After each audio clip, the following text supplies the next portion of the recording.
Welcome to The Explainer. Today, we're going to peel back the layers on a story you think you know. And trust me, what's hiding underneath is a blueprint for faith, law, and even politics.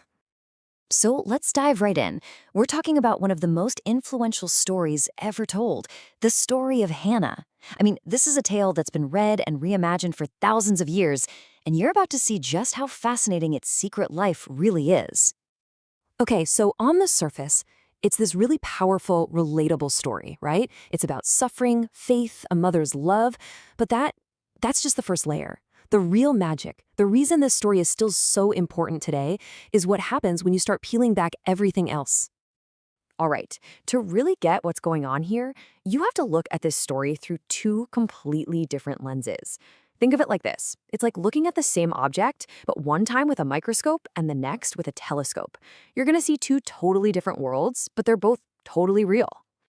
So, on one hand, you've got modern historians. They look at this and see a really cleverly edited text, something with a clear political agenda. But then, on the other hand, you have the ancient rabbis. For them, this was a divine text, just packed with timeless wisdom and legal rules that would literally shape a religion forever. Okay, so for the scholars, for the historians, this story probably got its final shape from editors, way back in the 6th or 7th century BCE. And their goal, well, what was their goal? They needed a powerful origin story for the prophet Samuel. And, this is the big one, they needed to legitimize the whole idea of having kings in Israel. All of a sudden, Hannah's very personal, private prayer becomes the foundation for national politics. It's wild. But for the ancient rabbis, this story wasn't just about history. No way. It was a blueprint. They were convinced that Hannah wasn't just praying for herself. She was actually showing every single future generation how to connect with God. And this is where it gets really interesting. Look at how they did this.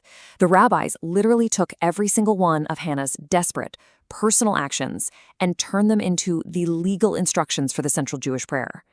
Her silent moving lips, her inner concentration, all of it becomes the official model for millions of people. And it's still followed today. That's incredible. And it didn't stop there. The rabbis didn't just see law in her actions. They also imagined this incredibly dramatic, expanded conversation between Hannah and the high priest Eli. In the original text, Hannah is respectful but firm. But in the rabbinic imagination, she becomes a full-blown spiritual hero who absolutely does not back down. And this is just brilliant. They imagined her boldly calling out the high priest himself. This moment of misunderstanding gets transformed into this powerful lesson about spiritual authority and about the importance of defending your own innocence. It's a total game changer for her character. Okay, let's see how this builds.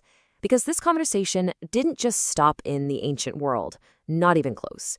It sparked a debate that has lasted for centuries, with all these great thinkers throughout history adding their own layers to the story.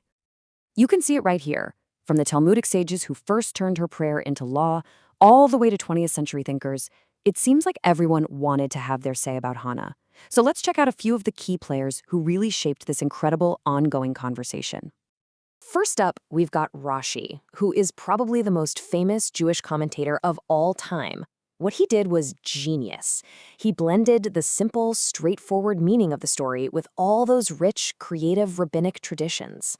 And by doing that, he basically made sure that both versions, the simple story and the deep spiritual one, were passed down together for centuries. Then you have someone like Ibn Ezra, who had a totally different take. He was a rationalist, all about grammar, context, the literal meaning. He pretty much tried to strip away all those extra layers of rabbinic storytelling, that creative stuff called midrash, to get back to what he thought was the pure original story. Fast forward a few centuries, and you get Abarbanel. Now, this guy was a statesman, a former royal advisor who had seen it all. So, of course, he reads the story through a political lens. For him, Hannah's personal miracle wasn't just a personal story at all. No, it was the spiritual launchpad for Israel's entire political future. It was the key event that set the stage for the rise of the monarchy. So, what does all this mean? Why has this one short story about one woman's personal pain generated thousands of years of debate and law and inspiration? How is that even possible? Well, Here's the key. The genius of this story is that its power isn't just in the words on the page. It's in the incredible, centuries-long conversation that it creates. It really is a living story. It breathes, it grows with every single generation that picks it up and engages with it. So, what's the big takeaway here?